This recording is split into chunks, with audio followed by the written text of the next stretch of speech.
한번 따라 하실까요? 하나님의 뜻과 계획이 이해되지 않을 때, 하나님의 뜻과 계획이 이해되지 않을 때, 하박국서는 남유다 왕국의 여호아스라고 하는 왕 때, 이 왕 이후에 7명의 왕이 일어나기는 하지만 세월은 얼마 안 돼서 바벨론에게 이스라엘 나라가 남유다 왕국이 특별히 망하게 됩니다. 그 망하기 직전에 바벨론이라고 하는 최강대국, 그 당시에 또 다른 강대국이었던 아수르를 물리치고 일어났던 강대국이 남유다 왕국을 점점 좁혀오고 있었습니다. 국토의 여러 부분을 빼앗아가기도 하고 조공을 받아가기도 하고 완전한 멸망에 이르기 전까지 이 남유다 왕국을 많이 괴롭혔던 나라가 누구냐 하면 바벨론이라고 하는 나라였습니다.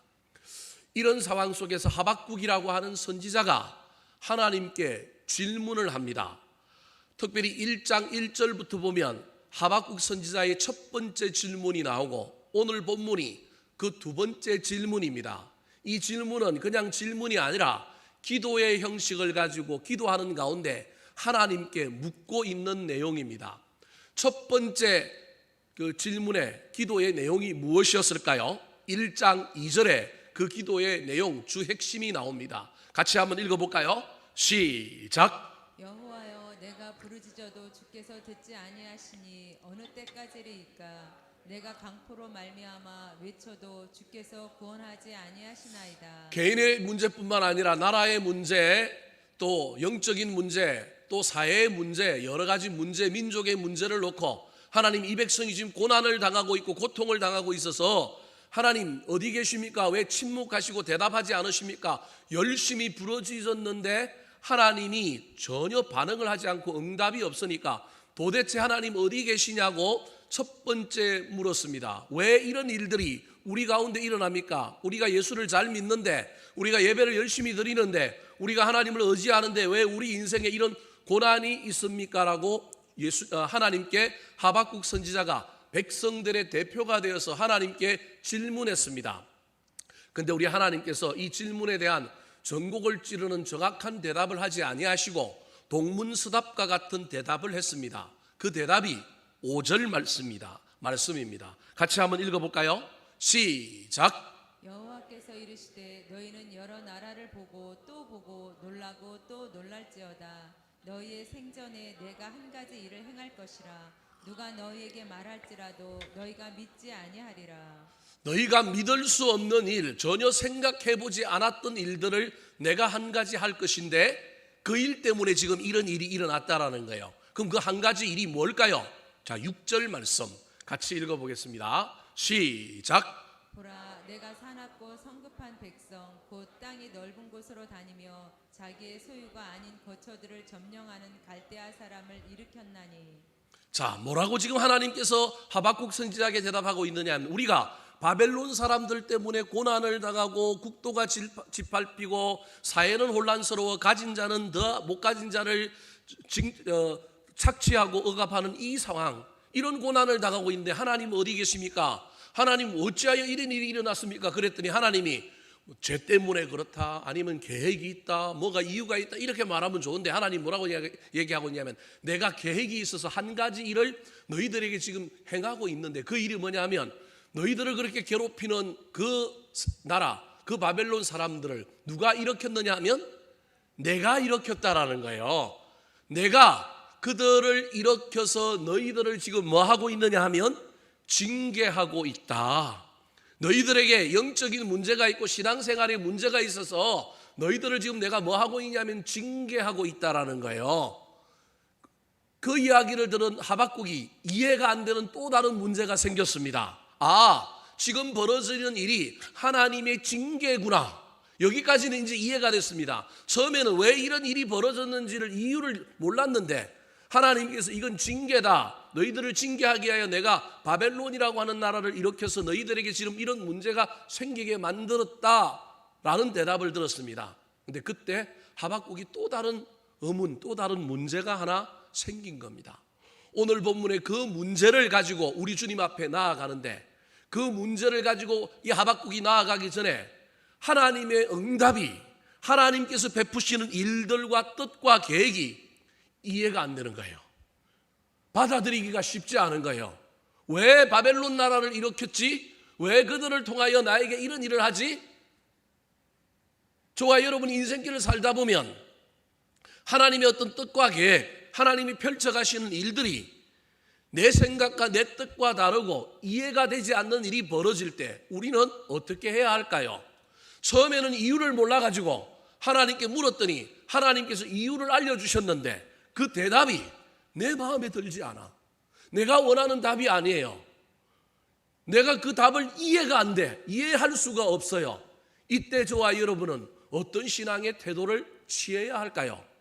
오늘 본문이 하박국이 이해되지 않는 하나님의 뜻과 계획을 알고 바벨론이라고 하는 나라를 일으켜서 남유다 왕국을 징계하고 그들을 돌이키게 하려고 하는 수단으로 쓰고 있는 이 나라에 대한 이야기, 하나님의 계획을 들었을 때 도저히 받아들일 수 없고 이해할 수 없는 거예요. 여러분, 이때 저와 여러분이 어떻게 해야 할까요? 믿음이 좋아갖고 하나님 응답이니 하나님 음성이니 무조건 덮어놓고 믿고 순종할 수 있겠습니까? 여러분, 그렇다면 여러분 대단한 믿음의 소유자입니다. 대부분 우리가 그렇게 할 수 없는 인간의 성정을 가진 사람들인데, 그럼 이때 어떻게 해야 될까요? 내 자아가 살아서 내 교만이 가득 차서 하나님의 뜻하고 상관없이 내가 원하는 답 안 주시니 내 소견에 오른 대로 살겠습니다, 내 뜻대로 살겠습니다, 하나님이 틀렸습니다, 때로는 기막고 하늘 쳐다보지 않고 내 나름대로 내 인생의 계획을 내가 펼치며 살겠습니까? 오늘 하박국이 거기에 대한 해답을 우리에게 줍니다. 하나님의 뜻과 계획이 이해되지 않고 내 마음에 들지 않을 때, 그렇다면 저와 여러분은 어떻게 신앙의 태도와 행동을 해야 할까요? 첫 번째입니다. 따라 하시겠습니다. 신뢰를 잃어버리면 안 됩니다. 신뢰를 잃어버리면 안 됩니다. 내가 바벨론을 일으켰다, 바벨론을 통하여 너희들을 내가 지금 징계하고 있다, 이해가 안 되고 마음에 들지 않을지라도 이 일을 행하시고 있는 하나님, 하나님께서 이 일을 하신다고 하시는 그 일 가운데 저와 여러분이 제일 먼저 가져야 할 일이 신뢰입니다. 이건 하나님과의 관계뿐만 아니라 조직과의 관계에서도, 리더십과의 관계에서도 저와 여러분이 가장 첫 번째 취해야 될 태도가 이 태도입니다. 뭐 리더십이 나쁘든 좋든 일단 그건 놔두고 저와 여러분이 기본적으로 가져야 할 것, 저분이 나에게 요구하고 명령하고 때로는 우리에게 이야기하는 것이 내가 이해가 되지 않고 내 생각과 다를 때 우리가 취해야 될 태도는 저분과 나 사이의 신뢰가 어떤 신뢰인지를 먼저 점검해야 합니다. 그래서 그 신뢰를 가지고 기다리고 인내하고 지켜볼 것이냐, 이 신뢰가 무너지면 아무것도 안 되기 때문에 먼저 이 기본 관계, 신뢰를 점검해야 합니다. 이해가 되지 않고 마음에 들지 않는 응답을 주신 하나님 앞에 이 신뢰를 무너뜨리지 않으려고 이 하박국이 하나님께 또 기도하며 나아가면서 제일 처음 하고 있는 행동이 뭐냐 하면 신뢰를 확인하고 신뢰를 고백하는 겁니다. 자, 12절 말씀 같이 한번 읽어볼까요? 시작. 선지자가 이르되 여호와 나의 하나님 나의 거룩한 이시여 주께서는 만세 전부터 계시지 아니하시나이까 우리가 사망에 이르지 아니하리이다. 여호와여 주께서 심판하기 위하여 그들을 두셨나이다. 반석이시여 주께서 경계하기 위하여 그들을 세우셨나이다. 이해가 안 되지만, 이유는 모르지만 하나님을 신뢰하기 때문에 이걸 받아들이겠다라고 하는 전제, 아직 받아들이지는 못했어요. 이해가 안 되는데 어떻게 받아들여요? 그러나 내가 모르는 뭔가가 있을 것이다, 내가 알지 못하는 뭔가가 있을 것이다 라고 하는 걸 전제로 하기 위하여 하나님께 뭘 하고 있느냐 하면 신앙 고백을 통하여 신뢰를 표현하고 있는 거예요. 그래서 합력하여 선을 이루고 역전과 반전이 일어나고 새로운 일들이 일어날 때, 아하, 그랬구나, 하나님은 나보다 크시구나, 내가 이해되지 않는 일들이 이렇게 이해가 되고 이렇게 해결되는구나 라고 하는 그 놀라운 은혜로 들어가기 위해서 반드시 저와 여러분이 깨트리면 안 되는 다리가 신뢰의 다리인 거예요. 어린 시절에 아이들이 혹시 부모가 아이들을 엄히 경계하고 막 아이들을 향하여 막 혼내고 그럴 때 옆에 있던 삼촌이나, 요즘 뭐 대가족이 아니니까 그런 경우들이 없지만 뭐 일어나진 않지만 예전에는 3대 4대가 모였을 때 저만 해도 어렸을 때 뭐 잘못하고 나면 엄마 아버지가 혼내면 옆에서 삼촌이 야, 너 어디서 주워왔다고요? 다리 밑에서 주워왔다라는 거예요. 엄마 아버지가 너 왜 미워하느냐 하면 너 왜 이렇게 혼내느냐 하면 너 다리 밑에서 주워왔기 때문에 널 그렇게 혼낸다라는 거예요. 그때부터 뭐가 헷갈리느냐 하면 부모와 나 사이의 관계, 신뢰가 헷갈리기 시작하는 거예요. 그래서 어린 시절에 어디 나가요? 다리 밑에 가보는 거예요. 집 나가는 거예요. 여러분, 이런 문제가 신앙의 문제도 있다는 걸 저와 여러분이 기억해야 합니다. 우리 인간이 얼마나 연약하냐 하면 아무리 나쁜 일도 나쁜 사람도 내 마음에 맞게 하면 그 사람은 어떤 사람이에요? 좋은 사람이라니까. 그 사람이 하는 일은 무슨 일이에요? 좋은 일이라니까요. 여러분, 인간이 그런 존재예요. 그래서 제일 좋은 사람은 나한테 잘하는 사람이에요. 여러분, 나한테 잘하는 사람이 좋은 사람이에요. 그 사람이 좋은 사람이냐 그 사람이 지금 좋은 일을 하느냐의 문제가 아니라 왜 우리가 사기꾼에게 속아요? 사기꾼이 누구한테 잘해요? 나한테 잘하니까 그 사람 믿는 거예요. 그래서 이 신뢰 문제를 저와 여러분이 점검하려면 신뢰가 깨트려지는 상황 속에서도 그 사람을 믿을 수 있는가? 여러분, 가족이 왜 가족입니까? 가족이라고 하는 그 속에는 신뢰라고 하는 밑바탕이 깔려 있는 거예요. 우리 아버지가 세상에서 욕을 다 먹어도 어떤 일들을 우리 아들이 어떤 큰 죄를 저질러도 걔는 누구 아들이에요? 내 아들인 거. 이게 신뢰란 말이에요. 이 신뢰 속에 놀라운 일들이 일어나는 거예요. 포용이 일어나고 사랑이 일어나고 이해가 일어나고 변화가 일어나는 거예요. 이 신뢰가 무너지면 아무것도 할 수가 없는 겁니다. 목사인 저도 목회를 할 때 때로는 비판하고 반대하는 사람들을 만나게 될 때 제일 제가 어려운 것이 저 사람한테 내가 이유를 설명한다고 이게 해결될 문제라고 생각이 들면 이유를 설명해 주고 싶어요. 왜 이런 일이 일어나는지. 근데 가만 보면 이 일을 설명해도 저 사람은 이미 나와의 관계 속에서 뭐가 끊어져 버리느냐면 신뢰가 무너졌기 때문에 이걸 설명해 줄 이유가 없는 거예요. 왜냐하면 설명하려면 그 사람을 설명하기 위하여 상대방을 어떻게 해야 되냐면 깎아내려야 돼요. 그들의 잘못을 내가 조목조목 이야기하면서 이러이러했기 때문에 내가 지금 이런 행동을 하고 있다라고 말을 해야 되는 거예요. 이건 목사로서 하면 안 되는 일이에요. 헤어지고 때로는 긴장하고 갈등할지라도 나와 그 사람 관계에 있어서 네가 뭘 잘못했고 네가 뭘 어떻게 했고 이렇게 디베이트하고 논쟁하고 우리가 대화할 수 있지만 이 일들 두 사람 사이에 일어났던 일들을 제3자가 바라보고 있는데 이 제3자가 헷갈리는 거예요. 이 일들을 바라보고 헷갈리는 거예요. 여러분, 저는 이건 그 사람의 신뢰의 문제, 믿음의 문제라고 생각하기 때문에 기도는 할 수 있지만 그걸 제가 나서 갖고 그 사람들의 마음을 돌리고 돌릴만 하면 돌릴 수 있습니다. 그런데 딱 봤는데 이미 마음이 신뢰가 무너져 있어요. 내가 있는 그대로 무슨 이야기를 하면 그 이야기를 들어줄 정도가 되면 그 말을 하면 되는데 무슨 말을 해도 다른 이유를 갖다 붙여서 이미 기본 신뢰가 무너졌기 때문에 그 말을 액면 그대로 받아들이지 않는 거예요. 왜냐하면 저도 인간이기 때문에 실수가 있잖아요. 10개가 있는데 10개가 다 옳을 수는 없잖아요. 근데 3개의 잘못된 걸 가지고 나머지 말도 전부 그것으로 이해하면 말을 해도 소용이 없는 거예요. 그런 사람에게는 신뢰 관계를 먼저 점검해 봐야 돼요. 당신 나 믿습니까? 내가 그동안 해온 걸 당신이 보고 내가 그런 사람이라고 하는 신뢰 관계를 갖고 현재 벌어지고 있는 일들을 볼 수 있습니까? 아, 옛날에 이 사람이 이랬는데 지금 벌어지는 일들을 보니까 이 사람이 옛날 한 게 윗선이고 속이고 왔구나. 그렇게 이해가 됩니까? 아니면 처음부터 나를 믿지 않았습니까? 이런 걸 몇 가지를 점검해 보면 돼요. 그러면 그 사람들에게 무슨 이야기를 해야 될지가 판단이 서는 거예요. 안 믿는 사람에게 별의별 얘기를 해봐도 소용이 없어요. 근데 지금 막 왔다 갔다 이런 마음도 있고 저런 마음도 있는 사람에게는 설명을 해줄 수 있습니다. 근데 이미 마음이 신뢰가 무너져서 깨져서 이미 한쪽으로 가 있는 사람에게 야, 내가 이래서 이런 일들을 했고 이런 일들이 일어났다. 아무리 설명해도 또 다른 말꼬리를 물고 늘어지는 일들을 제가 허다하게 봤습니다. 그래서 결정하는 겁니다. 자기 믿음 가지고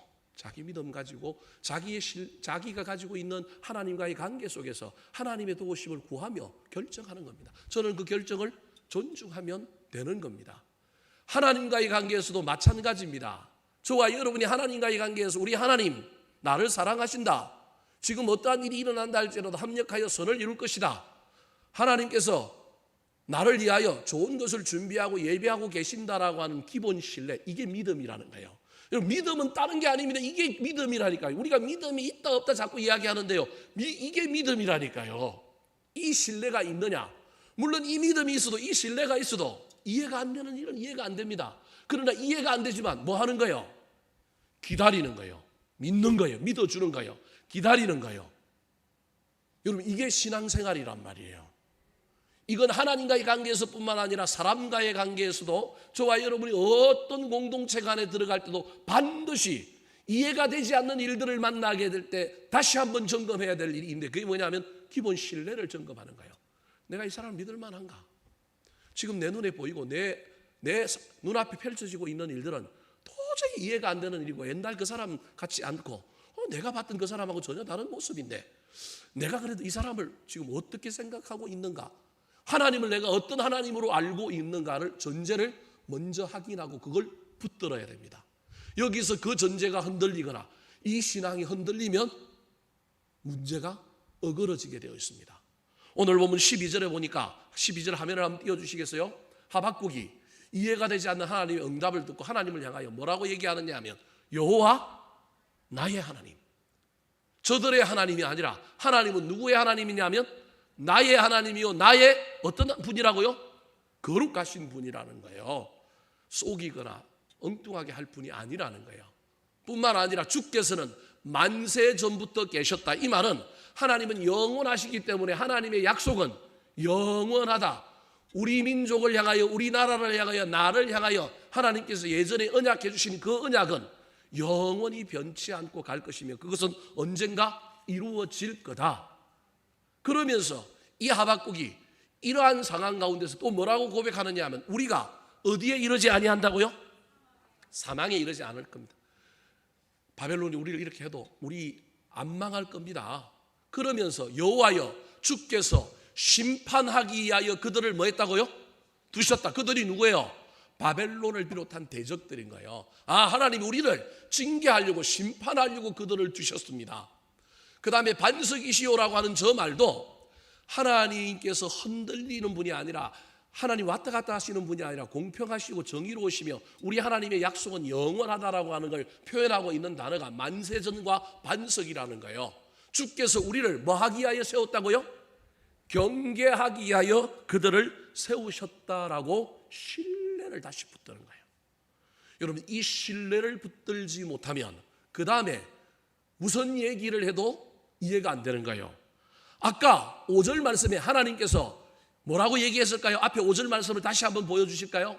여호와께서 이르시되 너는 여러 나라를 보고 또 보고 놀라고 놀랄지어다. 너희 성전에 내가 한 가지 일을 행할 것인데 누가 너희에게 말할지라도 너희가 뭐하지 못할 거라고요? 믿지 못할 거라는 거예요. 우리의 생각을 뛰어넘는 일이 일어날 거고, 내가 가지고 있는 기본 정보와 이해를 뛰어넘는 일이 일어날 건데, 너희들이 그때 나를 못 믿을 거다. 이미 하나님이 얘기한 거예요. 그럼에도 불구하고 이해가 안 되고 고난이 오고 환난이 오고 문제가 생길 때, 저와 여러분이 특별히 내가 기도했는데 하나님이 응답을 주셨는데 그 응답이 이해가 되지 않고 받아들일 수 없는 응답일 때, 우리가 가장 기본으로 돌아가서 하나님 믿을 만한가?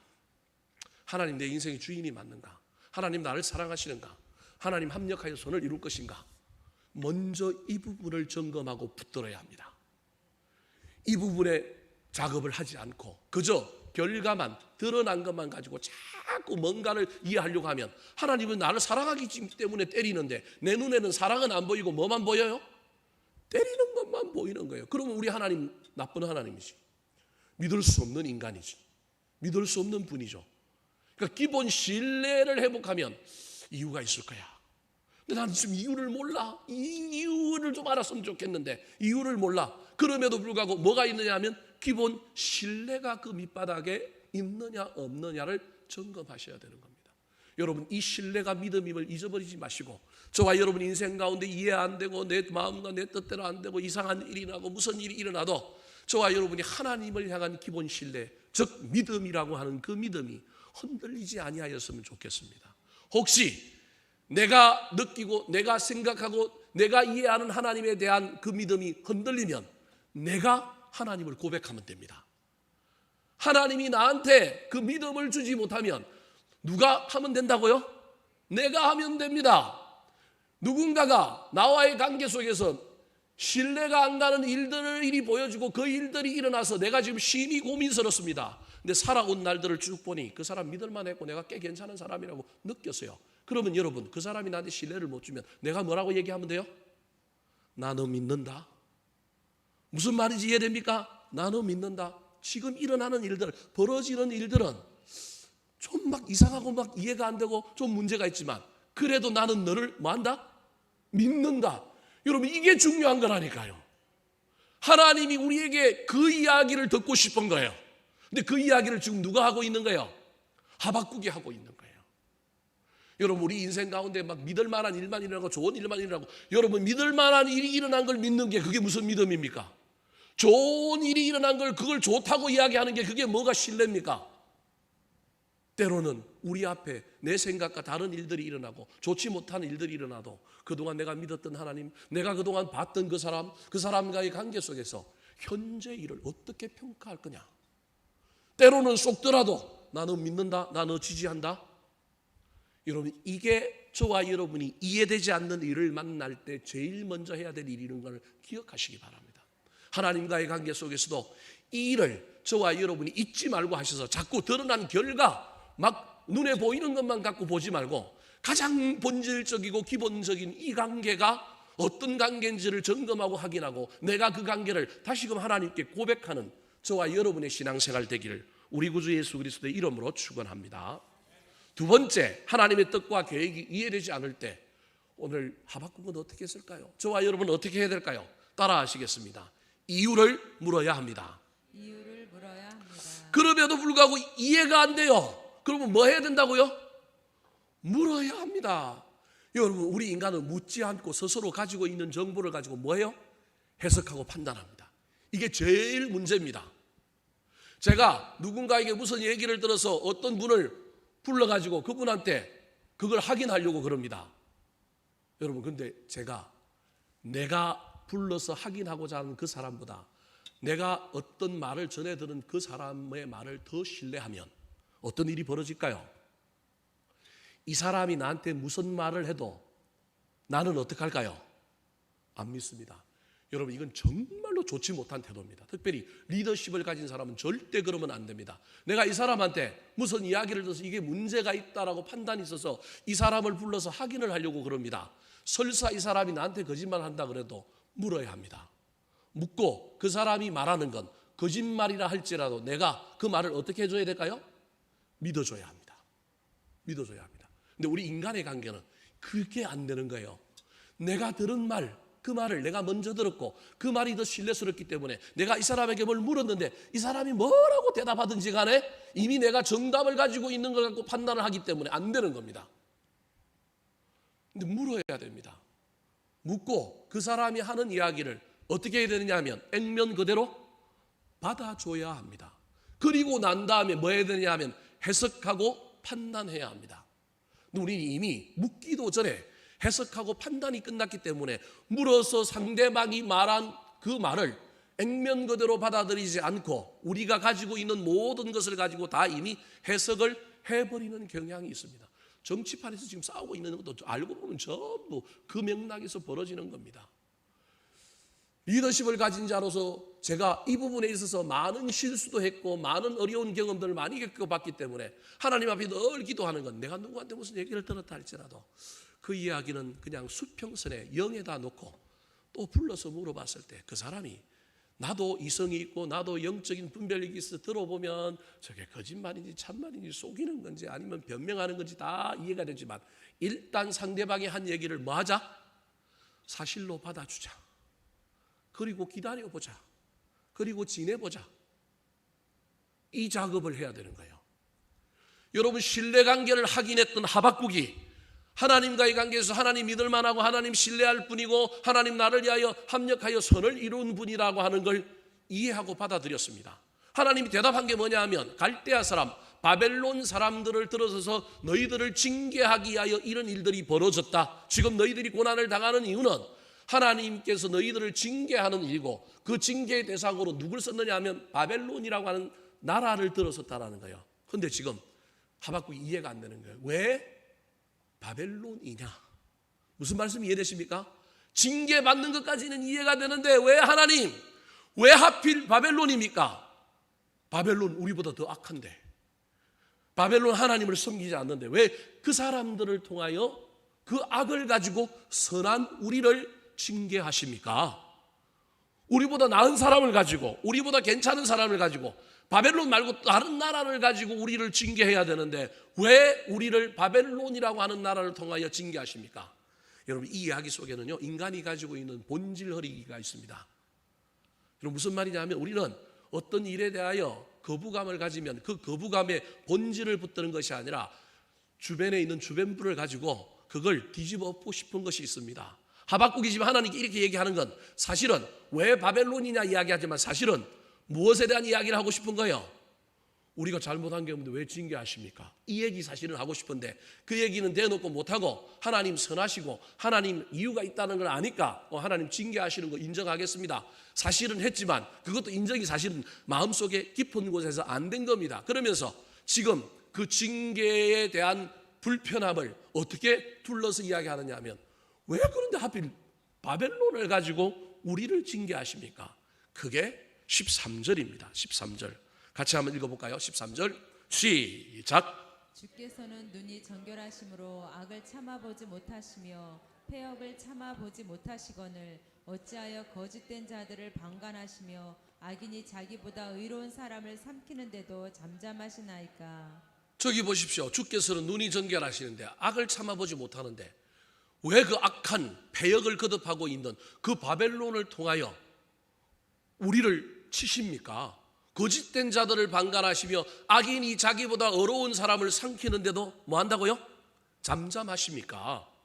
그러니까 바벨론이라고 하는 나라를 도구로 쓴 거에 대하여 문제 제기를 하지만 사실은 더 깊은 곳에서는 우리는 선한데 그래도 우리 그래도 예배 잘 드렸는데 우리 잘 믿었는데 왜 우리를 징계하십니까? 여러분, 이건 하박국이 몰라서 그런 게 아니라 사실은 자기 백성을 위하여 뭐 하고 있느냐 하면 중보하고 있는 겁니다. 어떻게 해서라도 하나님의 징계로부터 자기 백성을 구하고 싶은 거예요. 이 하박국의 모습에 누구의 모습이 구약에 연상되느냐 하면 모세의 모습이 연상되는데 모세와 하박국은 결이 다른 중보자예요. 모세는 자기 백성의 죄를 자기가 뒤집어 엎고 나를 생명책에서 지워주시고 저들은 살려주세요. 뭐는 인정하느냐 하면 죄는 인정하는 거예요. 죄는 인정하고 내가 다 뒤집어 쓸 테니까 고쳐달라는 거예요. 이게 모세예요. 근데 하박국은요, 죄를 인정하지 않는다는 게 아니라 하나님과의 관계에서 이 백성을 구원하는 것, 모세도 구원하는 것, 하박국도 구원하는 게 목적이에요. 근데 하박국은 모세와는 다른 방법을 쓰고 있는 거예요. 여러분, 제가 지금 왜 이 얘기를 하느냐 하면 저와 여러분이 모세의 길을 걸을 수만 있다면 얼마나 좋겠습니까? 여기 모세의 길 걸은 사람도 들어있겠지만 제가 보기엔 우리는 대체로 모세의 길을 걷는 중보자는 못 돼요. 인간적인 측면에서 보면 훨씬 더 누구에 가까운 삶을 살 수밖에 없느냐 하면 저와 여러분이 하박국의 삶을 살 수밖에 없는 중보자예요. 이때 이런 방법도 괜찮다라는 거예요. 하나님과 싸우는 거예요. 하나님과 디베이트하는 거예요. 때로는 말도 안 되는 이야기 같지만 그걸 가지고 논리를 만들어 하나님께 뭐 하는 거예요? 우기는 거예요. 그렇게 해서라도 뭘 하고 싶은 거예요? 자기 백성을 구원하고 싶은 거예요. 이게 하박국이에요. 모세와는 결이 달라요. 그래서 지금 시비를 거는 게 하나님 앞에, 하나님 왜 바벨론입니까? 딴 나라를 좀 쓰시지요. 그럼 딴 나라 쓰면 또 가만히 있을까요? 그러지 않을 거란 말이에요. 여러분, 저와 여러분 인생 가운데 때로는 바벨론과 같은 사람들이 있을 수 있다니까요. 그 사람들 때문에 우리가 막 교회 생활 하기도 싫고 막 힘들어요. 근데 사실은 그 사람 때문에 그 사람 사라지면 그 교회 생활 잘할까요? 그런 사람도 간혹 있긴 하지만 제가 보니까 10명에 9명은 안 그렇더라고요. 그 자기가 문제를 삼는 그 이야기, 그 사건, 그 상황, 그 사람이 사라져도 언젠가는 또 다른 그런 일들을 그대로 하고 있더라는 거예요. 여하튼 지금 하박국이 바벨론의 문제를 삼는 거예요. 왜 하필 이 바벨론을 들어 쓰십니까? 라고 하나님께 줄기차게 묻는 거예요. 여러분, 물으십시오.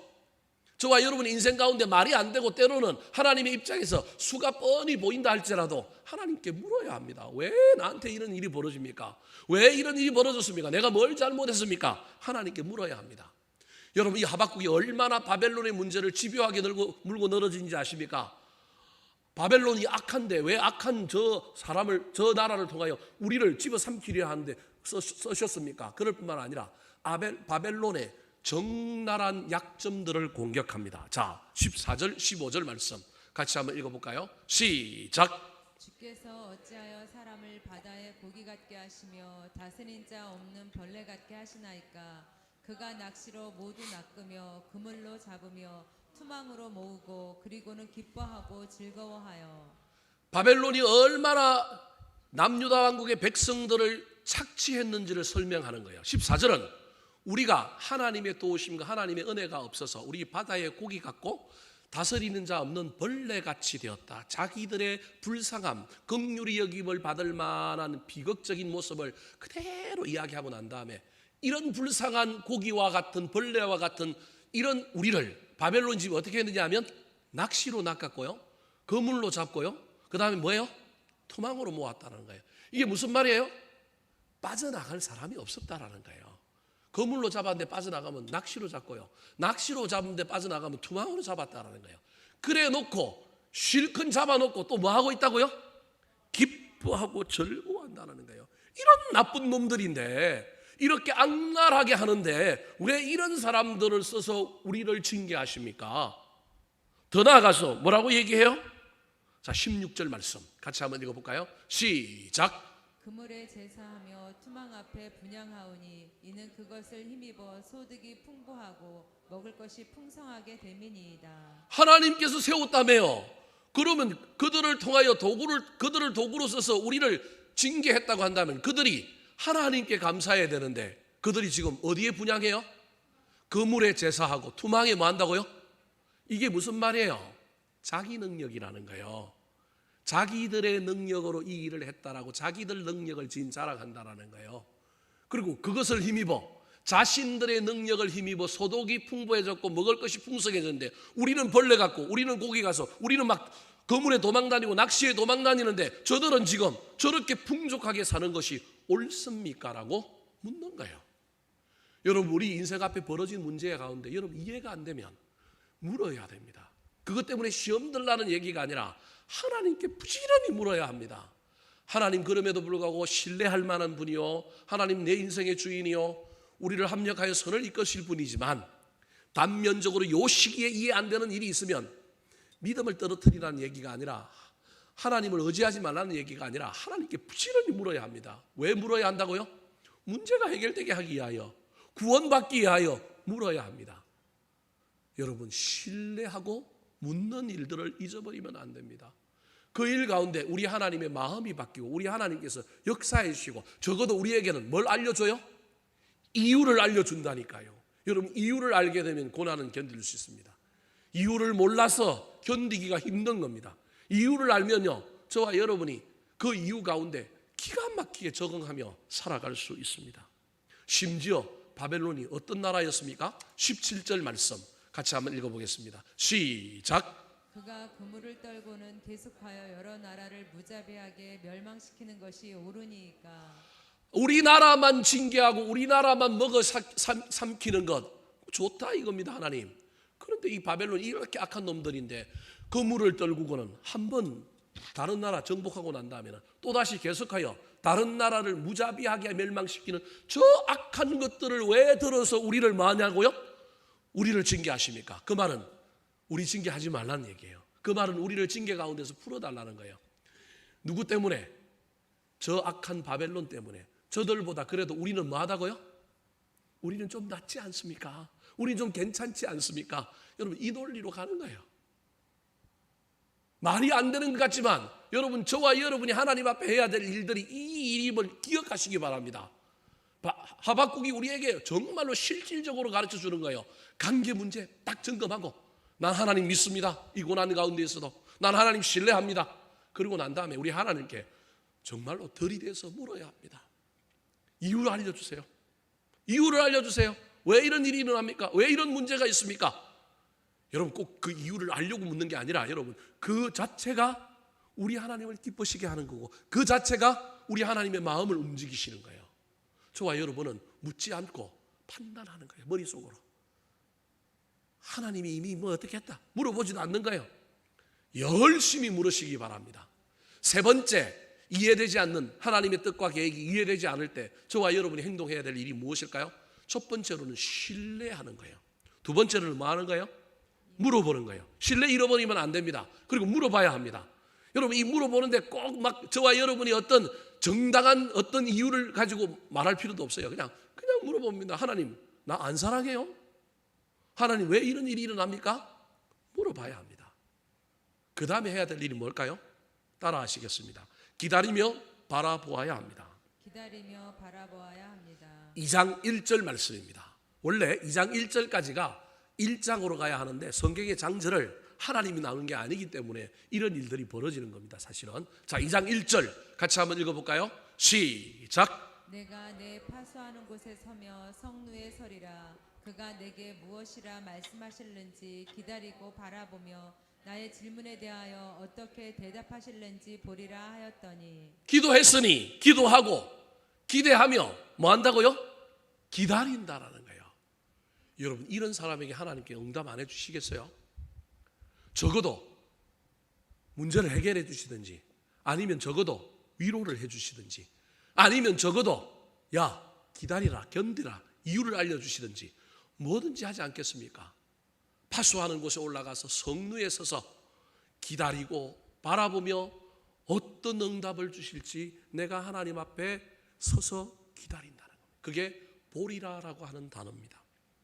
사랑하는 성도 여러분, 이해되지 않는 일이 벌어지고 고난이 있고 특별히 내가 어떤 일 가운데 하나님께 기도하며 나아갔는데 상황을 바꿔달라고 우리 하나님께 기도하며 나아갔는데 내 앞에 펼쳐지고 있는 상황이 내가 생각했던 것과 전혀 다른 상황이 펼쳐지고 내 뜻과 다른 일들이 펼쳐질 때 여러분 거기서 절망하고 낙심하고 신앙 잃어버리지 말고 다시금 하나님과의 나의 관계 신뢰를 점검해 보시기 바랍니다.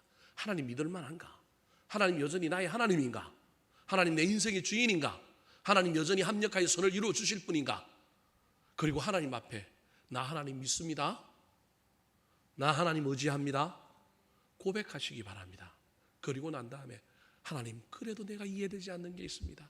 그래도 내가 힘든 게 있습니다. 우리 하나님께 물어보시기 바랍니다. 묻고 난 다음에는 잊어버리고 뭘 물었는지도 깨닫지 못하고 뭘 기도했는지도 생각지 못하고 살아갈 것이 아니라 기다려야 합니다.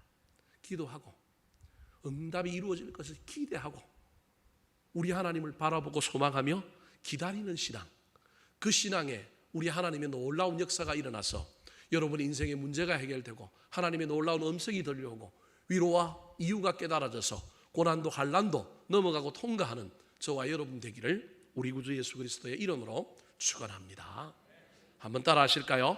하나님의 뜻과 계획이 이해되지 않을 때 하나님의 뜻과 계획이 이해되지 않을 때 신뢰를 잃어버리면 안 됩니다. 신뢰를 잃어버리면 안 됩니다. 이유를 물어야 합니다. 이유를 물어야 합니다.